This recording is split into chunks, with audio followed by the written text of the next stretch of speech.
In May 1941, a Jewish family in Amsterdam received a knock on the door. Standing outside were two men in long coats, Abwehr officers, Nazi intelligence. The family was told to pack their bags. They had 48 hours. They were being recruited as German intelligence agents and would be sent abroad on assignment. The family had no choice, so they packed and said goodbye to neighbors who assumed they'd never see them again. But when they crossed the border into Spain, the Abwehr officers handed them new papers. Not German intelligence documents, but refugee visas to South America. No assignment, no mission, just freedom. It was a lie. The whole thing. This is the story of Admiral Wilhelm Canaris, the head of Hitler's entire intelligence network, who saved over 500 Jews and paid a tragic price. Entire families were being taken, processed, and erased with terrifying efficiency. So when a Jewish family is told they're being recruited by Nazi intelligence, the assumption isn't confusion, it's fear. It feels like the beginning of the end. And yet somehow it becomes the exact opposite. That moment, that quiet exchange of documents at the border, is one of those details that makes you stop and think. Because it raises a much bigger question. Why would Nazi intelligence do this? Why would an organization built to serve the regime suddenly risk everything to save the very people it was supposed to hunt? The answer leads to someone most people never expect, Wilhelm Canaris. At the time, he was one of the most powerful men in Nazi Germany, the head of the Abwehr. He had access to networks across Europe, influence inside the regime, and the trust of people who didn't question where his orders came from. On the surface, he was exactly what the system needed, a loyal officer, a man in control of intelligence operations during one of the most critical periods of the war. But stories like this suggest something else entirely, because this wasn't a one-off incident. This wasn't a mistake. It was a pattern. And the more you look into it, the more it starts to feel like something deliberate, like someone inside the system had figured out a way to bend the rules without breaking them outright. A way to move people through official channels, under official orders, while hiding something completely different underneath. It's one of those situations that doesn't fully reveal itself right away. On the surface, everything looks normal. Documents are stamped, orders are followed, borders are crossed. Nothing appears out of place. But behind it, something else is happening. And the deeper you go into it, the harder it becomes to ignore. Because if this is intentional, if this is actually being orchestrated from inside Nazi intelligence, then it means one thing. Someone at the top is playing a completely different game. The more you sit with that story, the stranger it gets. Because it's not just about one family slipping through the cracks. It's about someone designing the cracks in the first place. And that leads straight to Wilhelm Canaris. On paper, he doesn't look like a man who would be saving anyone. He's the head of the Abwehr, the entire military intelligence network of Nazi Germany. His job is to gather information, manage spies, protect the Reich from threats. He reports up the chain. He operates with authority. And for a long time, he has the trust of people who don't question him, which is exactly what makes this so difficult to understand. Because when someone at that level starts quietly working against the system, it doesn't look like rebellion. It looks like routine. And it makes you wonder how many stories like this are still hidden. So if you want more, make sure to like and subscribe. The Abwehr already moves people across borders. It already creates false identities, assigns cover stories, and issues documents that allow agents to travel without raising suspicion. In a war like this, those tools are normal, expected even. So if someone wanted to move a Jewish family out of occupied territory without drawing attention, this is the perfect way to do it. You don't smuggle them. You process them. You don't hide them. You give them a role. Label them as intelligence assets. Create paperwork that says they're being recruited. move them under official orders. And by the time anyone questions it, they're already gone. It's simple, clean, almost invisible. And the more you think about it, the more unsettling it becomes. Because this isn't improvisation.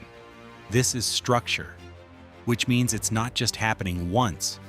There are multiple accounts of people being moved this way, sent out under the cover of intelligence work, only to be released once they reach neutral territory. Not hundreds at once, not in ways that would attract attention, but quietly, consistently, in small numbers that don't trigger alarms. And that's what makes it work. Because the system isn't designed to catch something like this, it's designed to trust it. But underneath that, something else is going on.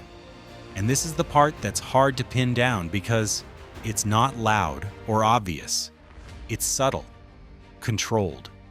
The kind of resistance that doesn't announce itself. It just moves quietly in the background.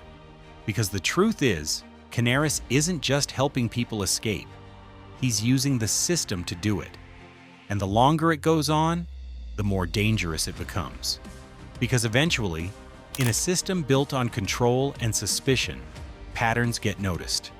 And once that happens, everything starts to change. The problem with doing something like this inside a system like Nazi Germany is that it can never stay hidden forever. At first, what Wilhelm Canaris is doing blends in. It looks like paperwork, routine transfers, intelligence operations moving as expected. Nothing dramatic, nothing that stands out. But the longer it continues, the more it creates something the system isn't designed to tolerate: doubt. Because while Canaris is quietly moving people out, the rest of the regime is becoming more aggressive, more paranoid, more focused on control. And that creates friction, especially with men like Heinrich Himmler, who doesn't just run the SS, but builds his power on surveillance and loyalty. To him, the Abwehr isn't just another department. It's something to be watched. And eventually it is. Reports start surfacing. Not clear evidence at first, but inconsistencies, failed operations, intelligence that doesn't line up, small things that don't make sense on their own, but together start to form a pattern. And this is where things start to close in. Because once suspicion enters the system, it doesn't go away. It grows. Quietly at first, then faster. And by the time it reaches the top, it's no longer a question of whether something is wrong. It's a question of who is responsible. At the same time, the war itself is turning. Germany is no longer expanding the way it once did. Pressure is building on all fronts. And inside that pressure, cracks begin to show. Not just on the battlefield, but within the leadership itself. Some begin to question where things are heading. Some begin to resist. And this is where Canaris becomes even more exposed, because his actions aren't just about saving people anymore. They're connected to something bigger. Quiet opposition inside the regime. Conversations, contacts, networks of people who are no longer convinced this war can be won or should be continued. Some of them begin planning something no one inside the regime has dared before: an attempt to remove Hitler entirely. That leads to one of the most dangerous moments inside Nazi Germany, the July 20th plot. A direct attempt to remove Hitler from power. It fails. And when it fails, everything changes. Because now the regime isn't just suspicious, it's hunting. Anyone even remotely connected to resistance is investigated, interrogated, and eliminated. And in that process, Canaris is no longer protected by his position. The same system he used to save people now turns on him completely. He's arrested. There is no real trial, no real defense, just a process designed to confirm what the regime already believes. Evidence is pulled together, accusations are made, and the outcome is decided before anything even begins. And this is where the story turns. Because for all the quiet control, all the careful planning, all the invisible resistance, it ends the way these stories often do in systems like this: publicly, brutally. On April 9, 1945, Canaris is executed at Flossenburg concentration camp, stripped of rank, stripped of status, and hanged naked as a traitor to the very system he once served. 14 days later, American troops liberate the camp. He came within 2 weeks of freedom. And that's the part that stays with you. Because this isn't the story of someone fighting from the outside.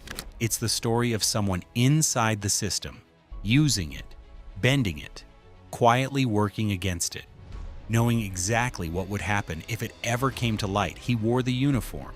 He followed the structure. He played the role. But underneath it, he was doing something else entirely, saving people and paying for it in the end. So the question becomes, how many lives can one person save before the system notices? And how many people like him were never discovered at all? If you found this story interesting, make sure to like the video and subscribe to the channel. And if there's another hidden story from history you want explored next, let me know.